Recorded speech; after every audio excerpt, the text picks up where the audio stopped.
जिंदगी में बंदगी तू करना है, जिंदगी पे बंदगी शर्मिंदा है। दुनिया में हो दुनिया तलबगार ना हो, बाजार से गुजरा हो खरीदार ना हो। ये दुनियाए मिसले कागज फूल है, ये दुनियाए मिसले कागज फूल है। हाय आद मुझे नुक्ताए सलमान खुशा है, हाय आद मुझे नुक्ताए सलमान खुशा है। दुनिया नहीं मुर्दान जपा कश के लिए तो। আল্লাহ শুকর যে আল্লাহ জোয়ার নামাজ আদায় করার নিয়তে এই তীব্র গরমের মধ্যে আল্লাহর ঘর মসজিদে আমাদেরকে আসার বসার তৌফিক দান করেছেন। ওই মহান মনিবের দরবারে শুকরিয়াতান বলি আলহামদুলিল্লাহ। এত গরম সহ্য করার মতো না। এই যে গরম বেশি পড়তেছে এটাও কিন্তু আমাদের হাতের কামাই, কারণ আল্লাহ তাআলা বলেন কি যহরুল ফাসাদে ফিল বাররি ওয়াল বাহরি বিমা কাসাবাত আইদিন নাস। হে মানুষ, জলে স্থলে যত সমস্যার সম্মুখীন তোমরা হবা সব তোমাদের হাতের কামাই। মোবাইল খুললে দেখা যায় ফেসবুকে অমুক জায়গায় অ্যাক্সিডেন্ট, অমুক জায়গায় আগুন, অমুক জায়গায় লঞ্চ ডুবছে, সব বান্দার হাতের কামাই। আছে রূপতলি একজনে ফোন দিয়েছে, ফোনের মধ্যে মিথ্যা কথা কয় আমি সদর রোড আছে কিন্তু রূপতলি, কিন্তু বলছে সদর রোডের কথা। আছে অটোতে কয় আমি বাস গাড়িতে আছি, আছে না নাই? আসিদকু ইউজি ওয়াল কিযবু ইউলি। সত্য মানুষকে মুক্তি দেয়, মিথ্যা মানুষকে ধ্বংস করে দেয়। আর সব পাপের উৎস হইল মিথ্যা। কি? কিন্তু অ্যাভেলেবেল আমরা মিথ্যা বলতে বলতে এখন মিথ্যা বললে মনে হয় যেন কিছু মনেই করে না, আছে না নাই? বলে সুদ খাওয়ায় 70 গুনাহ প্রত্যেক 3 পয়সার কারণে। সবচেয়ে যে নিচের গুনাহটা ওইটা হইল আপন মায়ের সাথে জিনা করার গুনাহ। নাউজুবিল্লাহ। সুদখোর বাড়ছে না কমছে? মহিলারা পর্যন্ত সুদে টাকা লাগায়, পাপকে পাপই মনে করতেছে না। আল্লাহ এমন গরম দিয়া মানুষকে সতর্ক করতেছে। ওয়ালাকাদ কাররামনা বানি আদম ওয়া হামালনাহুম ফিল বাররি ওয়াল বাহরি ওয়া রাযাকনাহুম মিনাত তাইয়্যিবাত ওয়া ফাদ্দালনাহুম আলা কাসীরিম মিম্মান খলাকনা তাফদিলা। মানুষ যতক্ষণে আল্লাহর উপর নির্ভরশীল হবে ততক্ষণে যত মুসিবত আসবে আল্লাহ তাআলা মুসিবত থেকে হেফাজত দান করেন। করোনার সময় সব মেডিকেল বন্ধ, সার্ভিস, ডাক্তারে সিজার করতো না। ওই সময় নরমালে প্রায় 1.5 লক্ষ বাচ্চা হয়েছে। আলহামদুলিল্লাহ। কয় লাখ? 1.5 লাখ। কোন ডাক্তারের পরামর্শ নেই, ঘরে বসে নরমালে বর্ষা করছে। তার আল্লাহ ফয়সালা করছে না? আর এখন টাকা জোগাড় করে রাখবে, 500-100 করে জোগাড় করতে করতে লাগবে না। ওই যে নিয়ত করছে সিং কাটতে বাচ্চা বের করবে। আল্লাহ যা তুই যখন নিয়ত করছো তোর স্ত্রীকে আমি তোর ডাক্তারের দ্বারা নিয়ে তারপরে লজ্জা মানুষের আল্লাহর কাছ থেকে বান্দা যত দূরে সরে যাইবে আল্লাহ তত বালা মুসিবত তার উপরে চাপাই দেবে। নাউজুবিল্লাহ। এরপর আল্লাহ রাব্বুল আলামিন বলেন, যারা আমাকে ডাকার জন্য একত্রিত হয় তাদেরকে আমি এমন একটা সিস্টেমে রাখি, দুনিয়ার মানুষ যেভাবে আসমানে তারকা দেখতে পায়, আমি আল্লাহ মসজিদের মুসল্লিগুলো তারকার মতো দেখতে পাই। কি সুবহানাল্লাহ, আরো জোরে হইবে না? আল্লাহ জালালউদ্দিন সুয়ুতী রহমাতুল্লাহ আলাইহি একদিন নদীর পারে যাইয়া আল্লাহর কাছে প্রশ্ন করছে, আল্লাহ তুমি আসমান জমিন কি দিয়া সাজাইয়া সুন্দর করলা? আসমান জমিনটা ডেকোরেশন করলা কি দিয়া?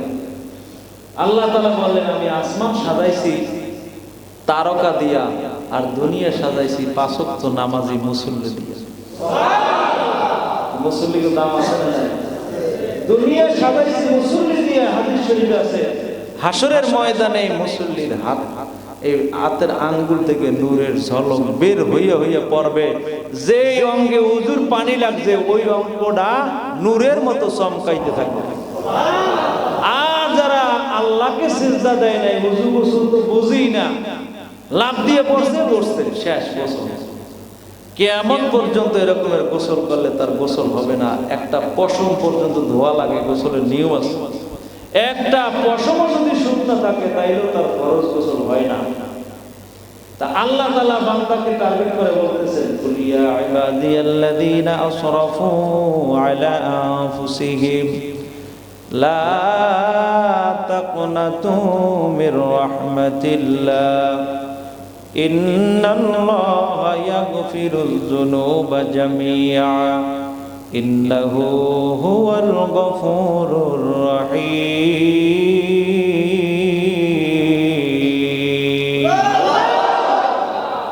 আল্লাহ কয়, বান্দা ফিরে আসো, আমি তোমার দিকে তাকিয়ে আছি, তুমি যত অন্যায় করো আমার কাছে ফিরে আসো। তাইলে কি হবে? আল-ইয়াওমা আকমালতু লাকুম দীনাকুম ওয়া আতমামতু আলাইকুম নি'মাতি, আমার যত নিয়ামত আছে আমি আল্লাহর নিয়ামতগুলো তোমার উপর বর্ষণ করে দিব। কেমনে আল্লাহ নিয়ামত দান করেন? কত মানুষ আছে স্বাস্থ্য ভালো, বয়সও বেশি হয় নাই, ডাক্তাররা তার জন্য গরুর গোশত নিষেধ, ইলিশ মাছ নিষেধ করে দিছে, চিংড়ি মাছ নিষেধ, খাওয়া যাবে না, এরকম আছে না নাই? নিয়ামত উঠে গেছে। আগে খেজুর গাছ কাটলে কলস বইরা রস করতো, এখন আরসির বোতল ভরে না। বর্তমানে আছে না নাই? আরসির বোতল ভরে না। আগে ইলিশ মাছ পাক করলে গ্রামে এলাকা আলোকিত হয়ে যাইতো, এখন যে পাক করে সেই চার পায় না। আছে না নাই? ও নিয়ামত নাই, উঠে নিয়ে যাইতেছে। কিন্তু আল্লাহ তো নিয়ামত দিয়েছিল আমাদেরকে। আল-ইয়াওমা আকমালতু লাকুম দীনাকুম ওয়া আতমামতু আলাইকুম নি'মাতি ওয়া রাদিতু লাকুমুল ইসলাম দীনা।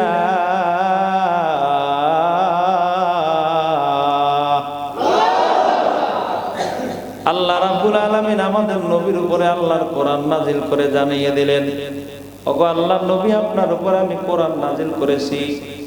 তবে সারা দুনিয়ার সব নবীদের ধর্মের নাম হলো ইসলাম, আপনার ধর্মের নাম হলো ইসলাম। সারা দুনিয়ার নবীদের ইসলামের মধ্যে আর আপনার ইসলামের মধ্যে পার্থক্য আছে। জোরে কোন সুবহানাল্লাহ। ঈসা নবীর ইসলাম আর আমাদের নবীর ইসলামের মধ্যে পার্থক্য আছে। মুসা নবীর ইসলাম আমাদের নবীর ইসলামের মধ্যে পার্থক্য। দাউদ নবীর ইসলামের মধ্যে আমাদের নবীর ইসলামের মধ্যে পার্থক্য। আল্লাহ জানে এক নম্বর পার্থক্য হলো, যতদিন দুনিয়ার নবীরা জীবিত ছিল ততদিন তাদের ধর্ম ছিল। দাউদ নবী শেষ, তার ধর্ম বিলুপ্ত হয়ে গেল। মুসা নবী শেষ, দুনিয়া থেকে বিদায় নিল, তার ধর্ম স্থগিত হয়ে গেল। আমার আল্লাহ জানায় দেয়, নবী গো, আপনি যতদিন দুনিয়ায় থাকবেন আর দুনিয়ায় থাকবেন না, যতদিন দুনিয়া থাকবে ততদিন আপনার ইসলাম ধর্ম চলবে। ও নবী শুনে নাও, কিয়ামত পর্যন্ত একদল উম্মত দুনিয়ার মধ্যে থাকবে। যখন আপনি মরুভূমির উপর দিয়ে যাইতেন, মেঘ আপনাকে ছায়া দিতে, একদল উম্মত দুনিয়ায় থাকবে। তারা যখন মরুভূমির উপর দিয়ে হাঁটবে, তাদেরকে আল্লাহ মেঘ দিয়ে ছায়া দান করবে। আপনি শেষ, আপনার ইসলাম শেষ না। আপনারে আমি এমন একটা কোরআন দান করছি, অন্যান্য নবীদেরকে যে কিতাব দান করছি, নবীরা যতদিন দুনিয়ায় ছিল কিতাব ছিল, নবীরা শেষ কিতাব ব্যাক ডেট আর ডেট ফেল, ঔষধের একটা ডেট দেওয়া থাকে ঔষধের গায়ে, এইটা এই মাস থেকে এই বছর পর্যন্ত চলবে, যখন ডেট শেষ ও ফার্মেসিদের ব্যস্ত ধরে নিয়ে জেলখানায় দেয়, ঠিক কিনা? সব নবীরা চলে গেল, কিতাবও চলে গেছে, আপনি নবী যখন দুনিয়ায় থাকবেন না, নাহনু নাযালনা যিকরা ওয়া ইন্না লাহু লাহাফিজুন।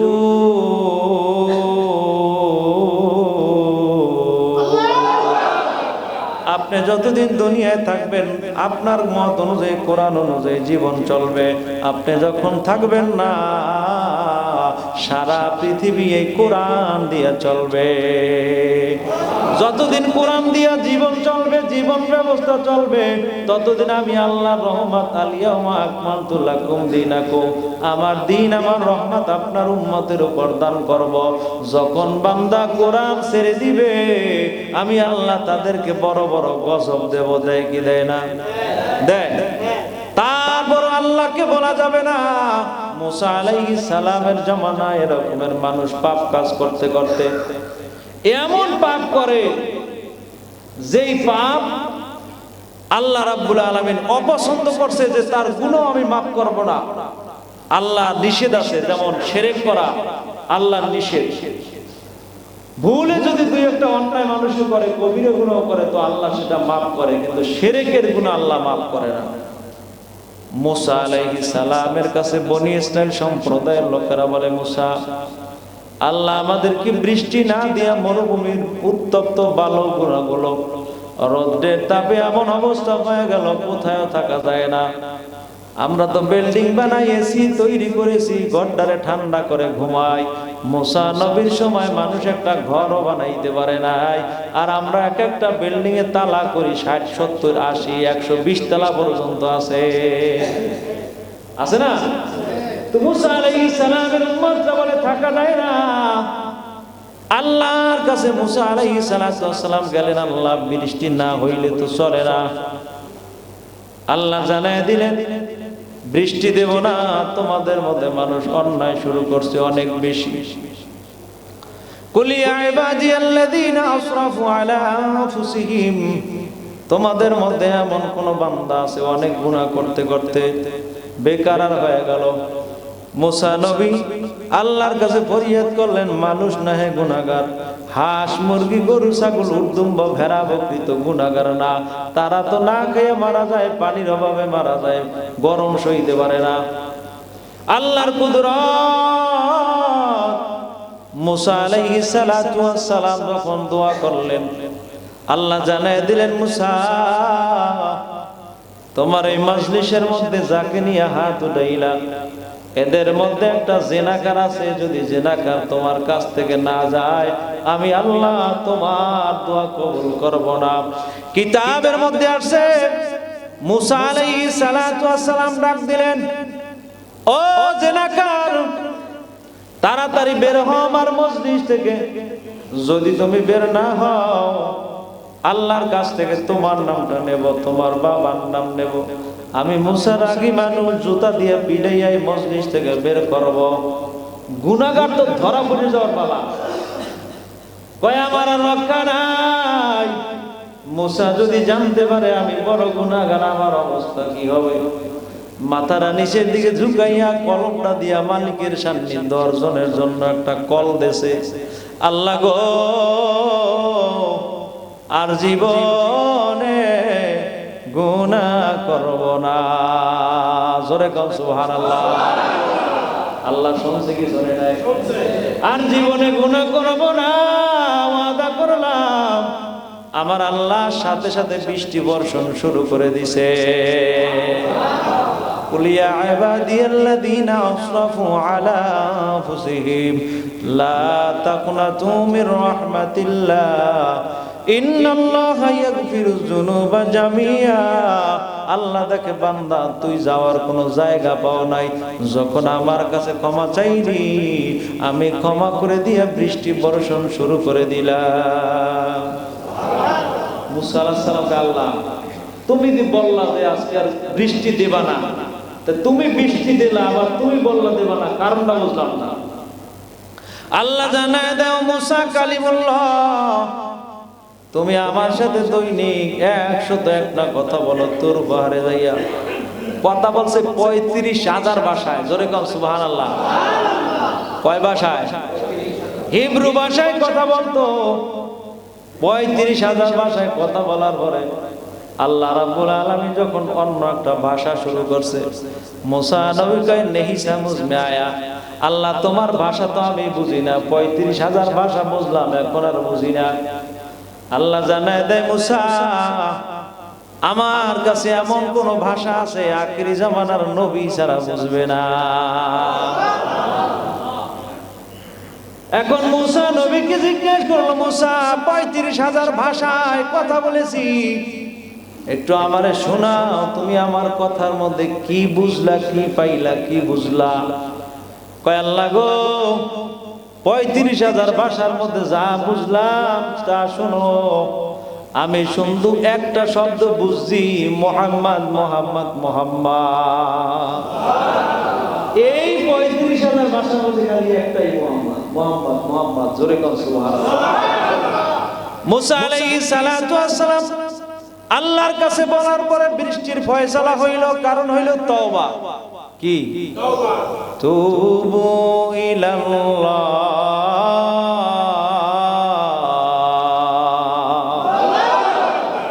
যারা তওবা করে তাদের খাসলাত হয়ে যায় নবী রাসূলদের মতো। যারা তওবা করে হাসরের ময়দানে তারা নবীদের কাতারে দাঁড়াইবে। আর আমরা সকালে তওবা করি, বিকেলে আর মনে থাকে না, আছে না নাই? এরা তওবাটা মনে করছে এমন হয় পড়লেই হয়, কিন্তু তওবা শব্দের অর্থ হলো ফিরে থাকা। অন্যায় হয়ে গেছে আমার কাছ থেকে, জীবনে আর অন্যায় হবে না, এটার নাম হলো তওবা। মুসা আলাইহিস সালামের সময় এক লোক এত গুনাহ করছে, এলাকার মানুষ কয় হুজুর ওর গুনার কারণে, ওর অত্যাচারের কারণে আমরা আর এলাকায় থাকতে পারি না। মুসা আলাইহিস সালাতু ওয়াস সালাম গুনাহগারের হাত বাঁধছে, পাও বাঁধার পরে দলা মসি কইরা পাহাড়ের পাদদেশে নিয়ে ফালাই রাখছে জঙ্গলের পাশে। কারণ এলাকার মানুষ গুনার কারণে তার কাছ থেকে অতিষ্ঠ হয়ে গেছে, আর ভালো লাগে না। মুসা নবীর কাছে যখন নালিশ দিল, মুসা নবী ধরে জঙ্গলের মধ্যে ফেলে দেয়। আল্লাহর বান্দা জঙ্গলের মধ্যে হাত বাঁধা, পাও বাঁধা অবস্থায় জঙ্গলের মধ্যে পড়ে আছে। জঙ্গলের মধ্যে সাপও আছে, বাঘও আছে, ধরবে কি ধরবে না? ভয় আছে না মনের মধ্যে? চারদিকে তাকিয়ে দেখে কেউ নাই, উপরে আছে কে? নিচেও আছে আল্লাহ। সিজদার মধ্যে তাকাইলে আল্লাহ, মোনাজাত দিয়া ফরিয়াদ করলে আল্লাহ। চারদিকে কেউ নাই। লোকটা মনে মনে ভাবলো, উপরে যিনি আছে আমি আল্লাহর কাছে ক্ষমা চাইব, আমার আল্লাহ আমারে ক্ষমা করে দিতে পারে। আল্লাহ তো ক্ষমা করছে, বাঘে এসে তার হাত পায়ের বাঁধ তুলে দিয়েছে। এরে বান্দা, তুমি আল্লাহর হয়ে যাও, আল্লাহর সব মাখলুক তোমার হয়ে যাবে। কারি ইব্রাহিম রাহমাতুল্লাহ আলাইহি সৌদি আরব গেছে হজ করার জন্য। আল্লাহর ঘরে যাইয়া যখন আজান দিছে, আজানের আওয়াজটা এত মধুর লাগছে, ওই সৌদির বাদশা কয় তোমার আর বাংলায় যাওয়া লাগবে না, এই জায়গায় আজান দিবা, মাঝে মাঝে আল্লাহর ঘরে নামাজ পড়াইবা। কেমন সুযোগ আল্লাহ করে দিয়েছে। কয়েকদিন পরে কয় সৌদির বাদশা, কিসের বাংলায় যাবা, বিবাহ করাই দে। সৌদি আরবে বিবাহ করাই দিল। আল্লাহর বান্দা মানুষকে কোরআন তেলাওয়াত শোনায়, আল্লাহর ঘরে আজান দেয়। কয়েক মাস পরে তার বিশ্বাস চিঠি লিখে জানিয়ে দিছে বাংলাদেশের অবস্থা ভালো না, বাংলার মানুষ কোরআন পড়তে পারে না, বাংলাদেশের মানুষকে কোরআন শিক্ষা দেওয়া লাগবে। এই যে দেখেন না কারিয়ে না, এই প্রথম শুরু হয়েছে উজানি থেকে। হুজুরে সৌদি আরব দিয়ে শিক্ষা বাংলাদেশে চালু করছে। এর মূল হিউরিক্যাল পদ্ধতিতে যে আবিষ্কার করছে সে হইল উজানির কারি ইব্রাহিম। মাদ্রাসা করবে, বিশাল জঙ্গল খরিদ করেছে, টাকা দিয়ে মাদ্রাসা করবে, কারিয়ানা ট্রেনিং হবে, সারা বাংলা থেকে মানুষ পায়ে হেঁটে হেঁটে আইসা তেলাওয়াত শুনবে, কোরআন শিখবে। কিন্তু যে দেখে জঙ্গলের মধ্যে একটা গম্বুজ, পুরান মসজিদ, 7 থেকে 800 বছরের আগের মসজিদ, এখনো আছে না নাই? ওই মুগাখা আছে এই যে চরামদ্দির এই জায়গায়, 800 বছরের আগের মসজিদ। আমাদের গলাচিপে আছে একটা মাটি মসজিদ, এটা ওই ইতিহাসে লেখা আছে 700 বছর আগের মসজিদ। জোরে বল সুবহানাল্লাহ। তার মানে এই জমিন আল্লাহ ওয়ালাদের জমিন, এই জমিনে হাজার হাজার বছর আগে মুসলমান ছিল কি ছিল না?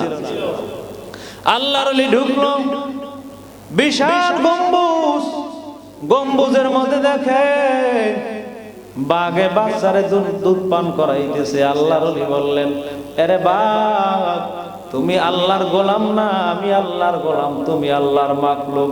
ওরে বাঘ, তোমাকে আল্লাহ বানিয়েছেন, গোলাম হিসাবে বানায় নাই, বানাইছে মাখলুক হিসাবে। আমি আল্লাহ, আমার আল্লাহ আমার বান্দা হিসাবে বানাইছে গোলামি করার জন্য। চলে যাও তোমার গন্তব্যে। বাঘকে যখন এই কথা বলছে উজানির কারি ইব্রাহিম, আল্লাহর কুদরত, বাঘটা বাচ্চা নিয়ে দৌড় দিতে দেরি হয় না। আরে মুসলমান, ইমানদার খাঁটি আল্লাহ ওয়ালাদের কথা বাঘে শুনে। তখন বাঘে আইসা মুসা আলাইহিস সালামের ওই লোকটা হাত পায়ে রশি ছিঁড়ে দেওয়ার পরে আল্লাহর কুদরত, তার তাওবাটা আল্লাহ কবুল করছেন। আল্লাহর কি কুদরত! তওবা কবুল করার পর আল্লাহ জানায় দেয়, এই লোকটা যদি আবার ভ্রান্ত হয়ে যায়, জঙ্গলের মধ্যে তো কেউ নাই, কেমনে নামাজ পড়বে, কেমনে রোজা রাখবে, কেউ নাই। আজরাইল যাও, তার জান কবজ করে নিয়া রূহটা আমি আল্লাহর কাছে জমা দাও। কুল্লু নাফসিন যায়িকাতুল মাউত সুম্মা ইলাইনা তুরজাউন। আমি আল্লাহর কাছে তার রূহ ছিল আলমে আরওয়া, দুনিয়ায় পাঠাইলাম, কিছুদিন থাকার পরে আবার রূহ আমার কাছে রিটার্ন আসবে। আজরাইল যে জান কবজ করে নিয়ে গেল, লাশটা পড়ে আছে। মুসা আলাইহিস সালামকে আল্লাহ স্বপ্ন যোগে জানাই দেন, ওরে মুসা শোনো, অতিষ্ঠ হইয়া যেই লোকটারে জঙ্গলে ফালাই রাখলো, ওই লোকটার দুনিয়ায় নাই, দুনিয়া থেকে ইন্তেকাল করেছে। আজকে তার জানাজায় যারা আসবে তাদের সকলের জীবনের গুনাহ মাফ হয়ে যাবে। কি বলছে? যারা আসবে সবার গুনাহ মাফ। বোঝেন কি? যে জানে মুসা আলাইহিস সালামের মুখ মিশ্রিত বাণী, কোন ব্যক্তি যদি একজন ব্যক্তির জানাজায় আসে তার গুনাহ মাফ হয়, তাহলে জানাজায় লোক আসবে কম না বেশি? এমন বেশি আসছে, জায়গা হয় না। কোন কোন আল্লাহ ওয়ালাদের মানুষের জানাজায় শুধু মানুষ আসে না, ফেরেশতারাও মানুষের সূরতে জানাজায় আসে। আসে কি আসে না? কোন কোন মানুষের জানাজায় 70,000 রহমতের ফেরেশতা আছে।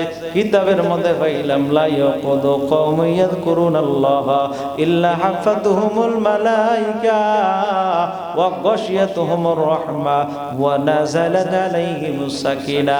জানাজার স্পটে এসে দেখে জায়গা পায় নাই, তখন এক একজন ফেরেশতা আরেকজনের কাঁধের উপর ভর কইরা উঠতে উঠতে আসমান পরিমাণ উঠতে থাকে। আর দোয়া করে, মালিক আতাস্তাগফির ফিল আরদ, জমিনের মধ্যে যত প্রাণীরা আছে আমরা ফেরেশতারা সমস্বরে বললাম ওনাকে মাফ করে দাও। আল্লাহ জানায় দেয়, ফেরেশতার আবদারের কারণে বান্দার জীবনের সব গুনাহ মাফ হয়ে যায়। বান্দার যখন কবরে রাখে, আল্লাহ জানায় দেয় ফেরেশতা, আমার বান্দা কবরের মধ্যে মাটিতে শুইতে পারবে না। দুনিয়ার মধ্যে ল্যাপ তোষক কম্বল ব্যবহার করে কত আরাম করত, আজকে কবরের মধ্যে বালিশ নাই, কবরের মধ্যে তোষক নাই, কম্বল নাই। ও ফেরেশতা, যাও যাও, জান্নাত থেকে তোষকের ব্যবস্থা করে দাও। কি কয়? জান্নাত থেকে এমন বিছানা বিছিয়ে দাও, দুলহাই যেভাবে স্বামী স্ত্রী নতুন যখন বাসর ঘরে যায় তাদের ঘরটা যেভাবে সাজিয়ে দেয়, আমি আল্লাহর অর্ডার হইল বান্দার কবরটা বেহেশতের বাগান দিয়ে সাজাইয়া দাও। কয় কিছু কিছু বান্দা তো কবরে গেল জান্নাত পাইল না, তার ঘরটাও তো সুন্দর হইল না। কিতাবের মধ্যে আছে তার গায়ে জাহান্নামের একটা লেপ গায়ে দিবে, যেই লেপটার উপরের কাপড়ের মধ্যে থাকবে কবরের আগুনের আংডা থাকবে।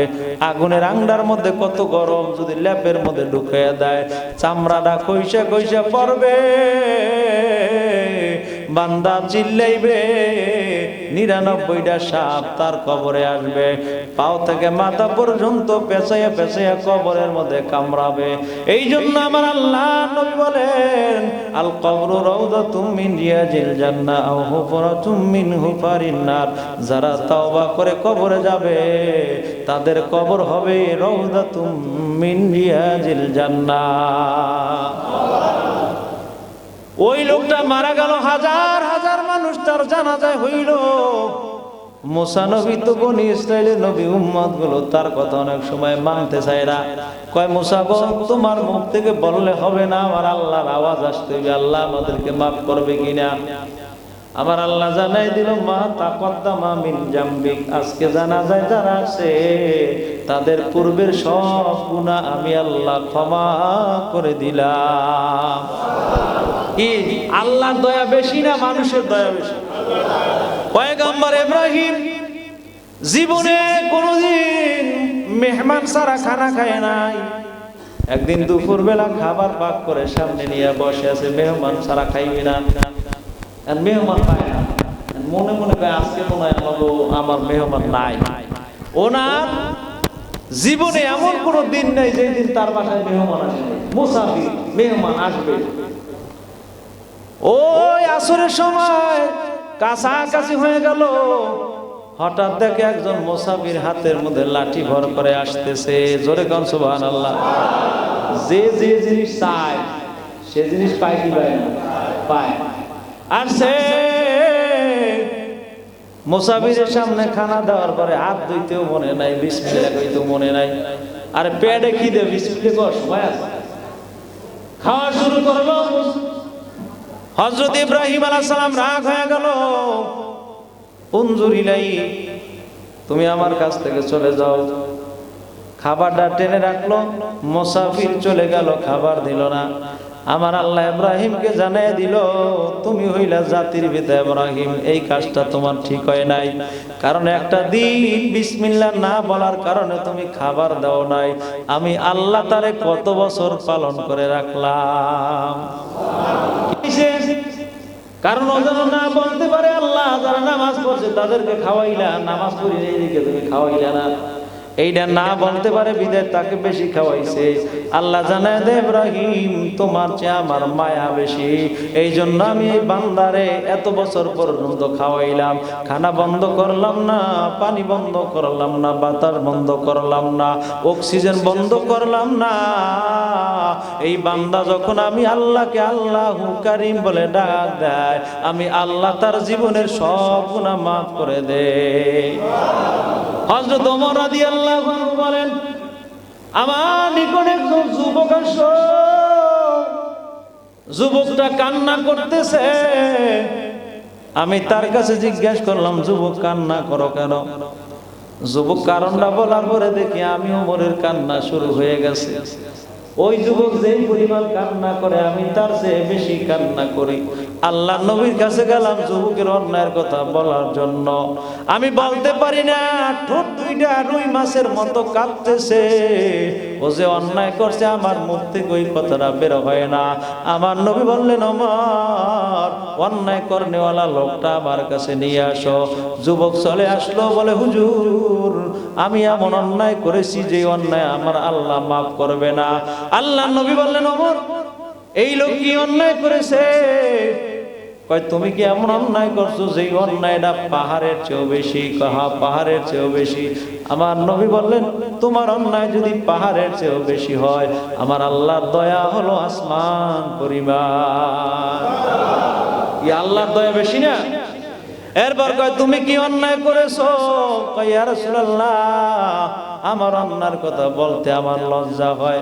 কয় দেখি তুমি কি অন্যায় করছো? কয় হুজুর আমি এমন অভাবের সংসার, আমি আরবের সবচেয়ে বড় ডাকাত, বড় চোর।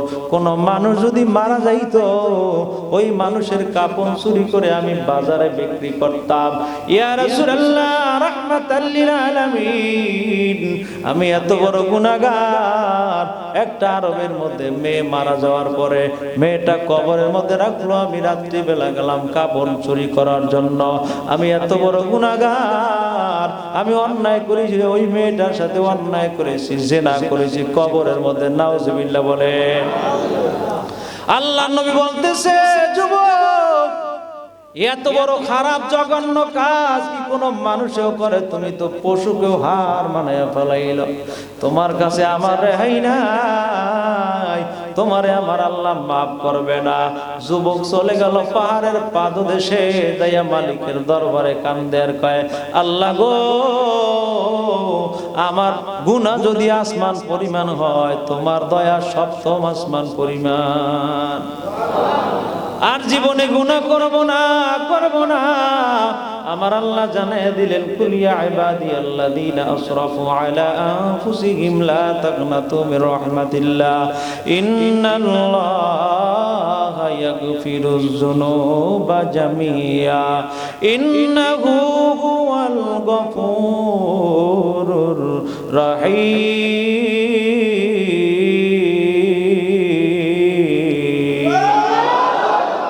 আল্লাহ রহমান, আমার সাথে কারোর সাথে তুলনা হয় না।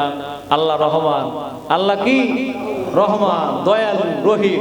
তবে এই রহমান নামটা যার মধ্যে কাঁদতে পারবে অন্তরে, খাওয়ার মধ্যে অত শান্তি নাই, আল্লাহর নামের মধ্যে যত শান্তি, ঠিক কিনা বলেন? খানার মধ্যে অত শান্তি নাই, ঘুমের মধ্যে অত শান্তি নাই। রাত্রিবেলা ঘুমিয়ে গেলেন, ঘুমের ঘরে যখন আল্লাহর কথা মনে পড়ছে, বান্দা ওযু করিয়া নামাজের মুসাল্লা বিছাইয়া মাওলারে সিজদা দিয়ে কয় সুবহানা রাব্বিয়াল আলা, সুবহানা রাব্বিয়াল আলা। এর মানে আল্লাহ আমি ঘুমের মধ্যে অত শান্তি পাই না, তোমার নামের মধ্যে যত শান্তি পাই। আল্লাহর নামের মধ্যে শান্তি আছে না নাই? আমার আল্লাহ বান্দাকে স্মরণ করাইয়া দেয় ক্বালু রাব্বুনাল্লাহ।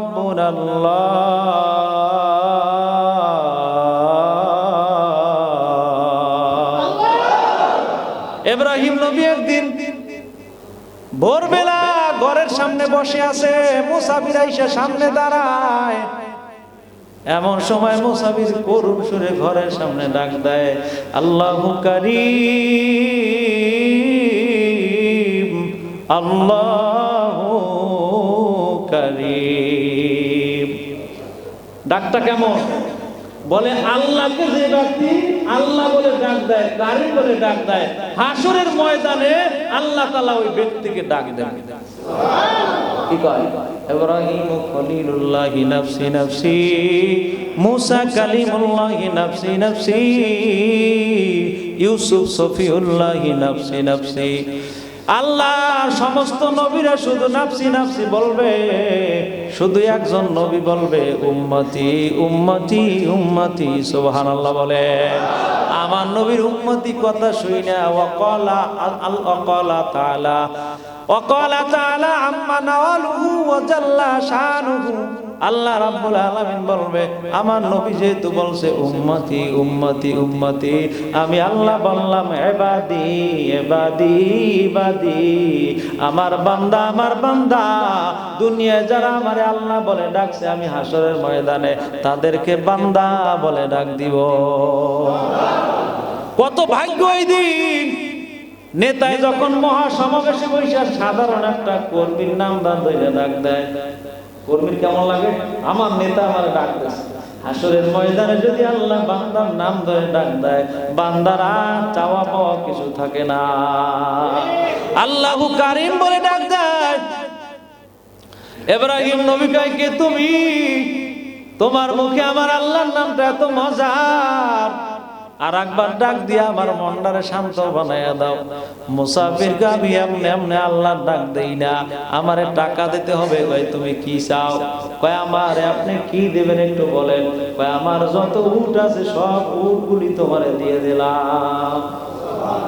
কি বন্ধুর নাম যদি বন্ধু লয়, বন্ধুর নাম যদি আরেকজনের স্মরণ করে কাছে বইয়া, ভালো লাগে না খারাপ লাগে? আল্লাহ নবীর সামনে এক মুসাফিরে কয়, হুজুর ওসমান আবার গনি হয় কেমনে? ওসমান গনি। কয় দেখবা কেমনে হয়? আল্লাহ নবী চিঠি লেখছে, আরে ওসমান আমার চিঠি পাইয়াই মুসাফিরে 2 বস্তা টাকা দেবা। কয় বস্তা? 2 বস্তায় 2000 দিরহাম। আল্লাহর বান্দা চিঠি লইয়া ওসমানের কাছে গেল। ওসমানকে জানবে ওসমান গনি কেমনে? গনি মানে ধনী, গনি মানে কি? ওসমান যাইয়া দেখে, মুসাফির যাইয়া দেখে হযরত ওসমান সাইদানার হিসাব মিলিয়ে পারে নাই, বেদি গিয়া কর্মচারীকে ধমকায়, সাইদানা গেল কোথায়? এই লোক কয় ওসমানের দ্বারে আমারে পাঠাইছে 2 বস্তা টাকার জন্য। ওসমান সাইদানার জন্য দেখি কর্মচারীরে মারে, ধমকাইতেছে, আর কি দেবে? চলে গেল আল্লাহ নবীর কাছে, যাইয়া নবীর সামনে দাঁড়াই আছে, কিছু বলতে পারে না। আল্লাহ নবী কয় যাও না কেন? আবার দৌড়তেছে, যাইয়া দেখে রাত্র গভীর, এখন পর্যন্ত সাইদানার হিসাব মেলছে। 3 বার গেল, চতুর্থবার যাইয়া দেখে হযরত ওসমান কর্মচারীদেরকে নিয়ে আমার মাওলার জিকির শুরু করে দিয়েছে, লা ইলাহা ইল্লাল্লাহ, লা ইলাহা ইল্লাল্লাহ মুহাম্মাদুর রাসূলুল্লাহ। 4 আনার হিসাব মিলন হয়ে গেছে। এখন বসে থাকবে নাকি আল্লাহর জিকির করবে? আর আমরা হিসাব মেললে কোন মেয়ে কি করছে, কোন ছেলে কোথায় থেকে কই যাচ্ছে, খালি ওইটাই কই। হযরত ওসমানের কাছে মুসাফির যে কয় আল্লাহ নবী পাঠাইছে, জোরে কোন সুবহানাল্লাহ। ওসমানের কাছে যদি আল্লাহ নবী কোন মানুষ পাঠায়, ওসমানের মনটা ভালো লাগে না খারাপ লাগে? ওসমান কয় কে পাঠাইছে? মুসাফির কয় নবী পাঠাইছে। আবার জিজ্ঞেস কে পাঠাইছে? কয় নবী পাঠাইছে। বারবার জিজ্ঞেস, এই জন্য নবীর নামটা শুনতে ভালো লাগে। কি চিঠির মধ্যে দেখে 2 বস্তা টাকা দাও। হযরত ওসমান কয় মুসাফির তুমি বাড়ি যাও, আমি টাকা পাঠাই দিয়েছি। মুসাফির বাড়ি যেয়ে দেখে 10 বস্তা টাকা তার বাড়ির সামনে হাজির।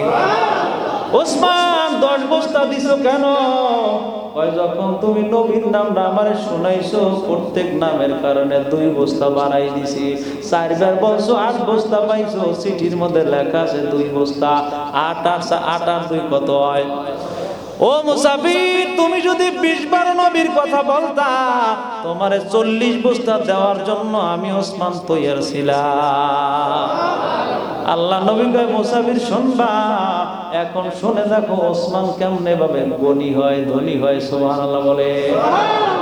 আল্লাহ আমাদেরকে তওবা করে কবরে যাওয়ার তৌফিক দান করেন।